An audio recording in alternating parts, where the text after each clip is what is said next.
St. Louis sports fans, go deeper with STL Sports Central Insiders. Get exclusive access to Bernie, Randy, Claves, Jamal Mayers, and more, plus your chance to watch a Blues game in the alumni box with Jamal himself. Monthly giveaways, Bernie's columns all week, and support for local sports media. Join now at stlsportscentral.com. Interesting comments the other day by Jon Morosi with Greg Amsinger. Kind of have St. Louis fans thinking that Brendan Donovan is all but gone. And we're going to talk about that and the possibility of what the Cardinals should do first this offseason here on today's Card Central 365, brought to you by DraftKings. The crown is yours. Joe Roderick, Brenden Schaeffer with you here. And Brendan Donovan, according to Morosi, is drawing interest from the Dodgers, the Mets, the Yankees, also the Phillies. The guys talked about it on Sunday. The Astros. Again, 29 teams should be interested in a Brendan Donovan, and if there's that much interest, the payback for that, the return on that should be pretty high. But we also know that the Cardinals really want to get rid of Nolan Arenado and move on from that. So my question today is, where should the priority be? If you are Chaim Bloom and you have two texts coming in, one about an Arenado trade, one about a Donovan trade, like which one are you responding to first? Where should his head be? Well, I think in theory, it would be nice to believe that he's got the resources to be able to do two things at once, to be able to walk and chew gum. I don't know if the previous front office was able to accomplish things that way, right? Last offseason, it was Arenado as priority 1, 2, and 3. And lo and behold, the fact that they didn't get that done meant they didn't do anything else all offseason long. So I would like to think that we're in a better spot now with what the Cardinals front office would be able to accomplish. I think you're really talking about two different tracks, though. The Arenado track is more along the lines of freeing up a spot, trying to make sure that he's going to end up in a soft landing spot, and hopefully trying to save as much cash as you can. I think the Cardinals are realistically going to have to eat a good amount of money to get rid of Nolan Arenado. And I'm not saying that he's this bum at this point in time, but I don't think he's worth the money. And I don't think he is in a situation where he being on your team elevates you into a realistic playoff contender in 2026 based on the other moves that you're expected to make. So in that world, when you have to be realistic about your standing, I think Chaim Bloom has said, we're not going to concede anything, but we're going to make decisions in the good of the long haul. I think you definitely, within that, want to make sure that a spot is opened up at third base. Whoever it may be that feels that it's going to be a younger player that you're still trying to feel out their potential and kind of build the foundation for the future. Arenado just does not fit on the 2026 Cardinals because we know that his contract is coming up within a couple of years anyway, and that 3 years down the road, there's no realm in which he would still be a part of this team after the contract expires.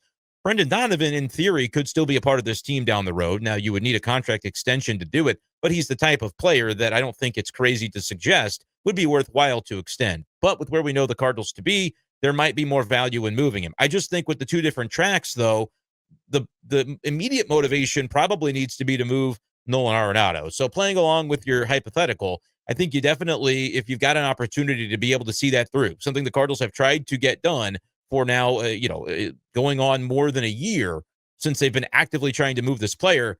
If there's a way to do it and you think you can do it to the benefit of the Cardinals without having to eat the entire contract and maybe even get something back for him, that probably needs to be the first priority still. Because I think the Donovan thing, to your point, the more it festers, the more you might end up with a bidding war, right? And so you don't necessarily need to jump on the first offer that comes in for Brendan Donovan. You may need to play the phones a little bit and pit one team against another or two or three to be able to draw this thing out a little bit closer to the winter meetings, maybe even thereafter as you approach the Christmas holiday, and find a way to maybe get the best deal possible if you're going to trade Donovan.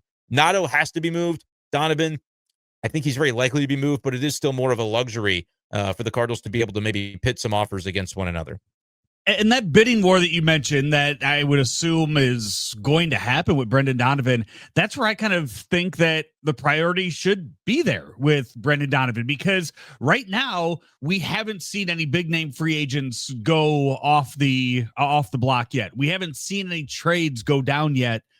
You have the ability if you're Chaim Bloom, to dictate a lot of how the hot stove season goes for a lot of different teams. And if you have these big time big money organizations calling you with interest to Brendan Donovan, and you have a chance to go out there and make a trade with, let's just say, the Yankees or the Dodgers right off the bat, and you then kind of dictate where a guy like, is it Minikora? I didn't have the name in front of me. The Japanese third baseman that's coming over. Like, you have a chance to dictate maybe where he goes if you trade him to the Dodgers or the Yankees, two teams that are going to be bidding for his services. You have the ability to, as you know, we talked about in Monday's show, a team, a dark horse team that could be like the Pirates, who we think might be in on a Kyle Schwarber. If you could trade him to them, and they have a lot of really young, good prospects in their organization, you can get back a haul for Brendan Donovan. I think you need to look at that and say, look, like we can make, we can be the ones that are in charge of how everybody else's offseason is going to go by being the first one to make this big move, to make this big trade, and go from there. Yeah, the trick of it is, though, I think it's very important that the Cardinals trade Arenado. Like, I don't think they have to trade Donovan to be able to say, hey, we did kind of what we wanted to do this offseason. I think it's a big part of it. The way that they're approaching it certainly seems to be that Donovan being dealt and getting legitimate value back for him is a goal of their front office. But I don't think you can come into next season with Arenado. And so if there is a taker for him, you make sure you get that thing across the finish line, because I don't know how many more takers for him there are going to be that are going to be amenable. That being said, it might not even be a lot. I mean, I think if you look at it from let's just say the Dodgers perspective, the Dodgers want Brendan Donovan. You end up getting a better offer from the Phillies or the Yankees, and you trade Brendan Donovan to them. And then the Dodgers are sitting there going, well, shit, like we still need to fill a hole. And then you go back to the Dodgers and say, hey, sorry, we couldn't make it work with Donovan. Could we interest you in Nolan Arenado? Yeah, he's a fallback option for teams, which is why the hypothetical probably doesn't work in the first place, because you're not likely to be getting competing texts about these two players, because I think Arenado's thing is more likely to be settled later. But to the point I'm making, if you do get interested in Arenado sooner than expected, I would be looking to jump on that. But I think order of operations wise, your point is well taken, that because Donovan doesn't really play third base, he could certainly, but you're talking about a guy who's primarily an infielder, and then Arenado is the same. Different teams may be calling on him depending on their needs. If they just need an infielder and they don't care about handedness, then maybe both would fit to the same team, like the Dodgers potentially. A lot of teams, though, maybe they're looking for a lefty bat to fit in somewhere, and they might want him to play the outfield too. Those teams are going to be more interested in Brendan Donovan, whereas teams that need a third baseman and really maybe they're looking for that guy to bat seventh in their lineup, and they're not as concerned about getting in the top flight bat, but they really appreciate what Arenado's defense would be. Those teams could be more interested in him. After last offseason, the interest was relatively minimal. Now, maybe that was because of the limited list that Arenado gave, but it didn't seem like there were a ton of teams knocking on the door. And if you look at his 2025 season, it wasn't very good. Does that lend you to believe that the interest could even be lower this time around? Or are teams basically saying, yeah, we'll take Arenado, we're just not going to pay him anything close to what he is owed? And if that's the case, maybe the interest is enough that you don't have to do it right away with Arenado, and you just have to come to terms with the idea that, yeah, you're going to be paying a lot of his salary regardless. As an organization, as an ownership group with Arenado, you have to come to terms and be okay with it if you're the DeWitts of saying, yes, we're going to pay potentially a future Hall of Fame player to go away and to be somewhere else next year, but we're doing it in the best interest of where we are as an organization. That's not something that I think Bill DeWitt is used to being in that position. But I think with where they are right now, he's probably going to have to get comfortable with the idea of it, because it may be the best chance that they have to unload Arenado and to be able to do it in a way that works for everybody.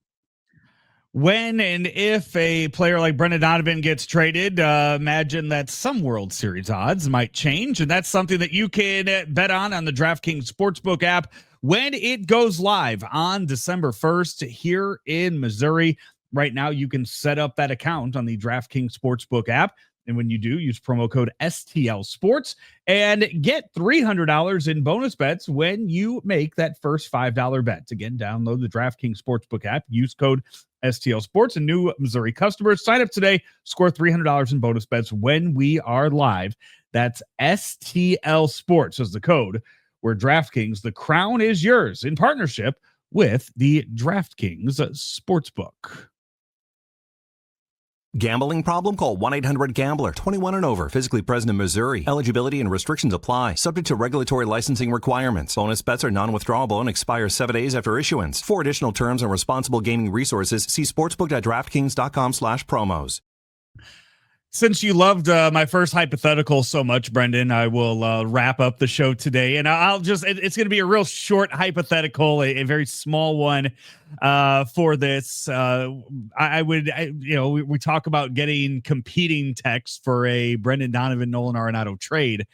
I wonder, and I'm just trying to, spitballing here, if there's any scenario where a package deal for those two would even work in baseball. And initially, I think no. I think those have to be separate deals.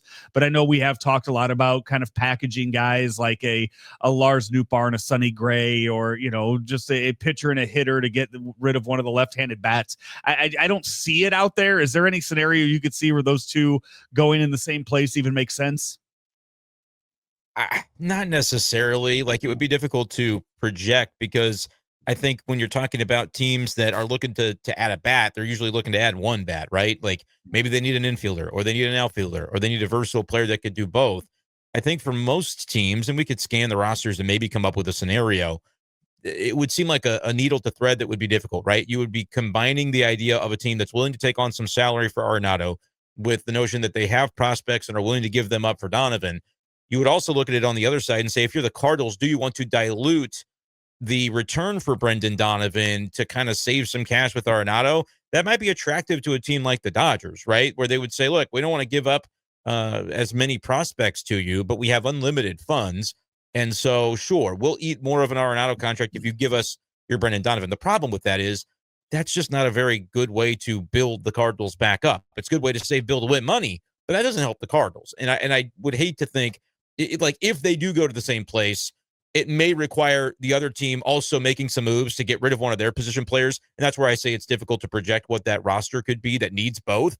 But I would also say, if it were to happen, it would be a detriment to the Cardinals' ability to rebuild quickly, because inevitably, I think that connection would mean that the Cardinals are trying to save more money, and they don't care that it means they're getting less in return for a Brendan Donovan. If you're trading Donovan, the only way that I am going to be on board with it, in the way that I analyze it as a good or a bad move for the Cardinals, is if you are getting an absolute haul. Because I am still of the belief that the best thing that they could do would be to give him a contract extension, because he is of the age that I think he could age pretty well into 31, 32, 33 years old. The Cardinals, by that point, unless things really go poorly with this rebuild, should well be contending long before Brendan Donovan falls off the age cliff. So, yeah, my belief is that if they're going to trade him, they need to make sure they're getting something great, not attaching a bloated contract to him to try to save a little bit of additional cash. That would be a big-time disappointment, in my opinion.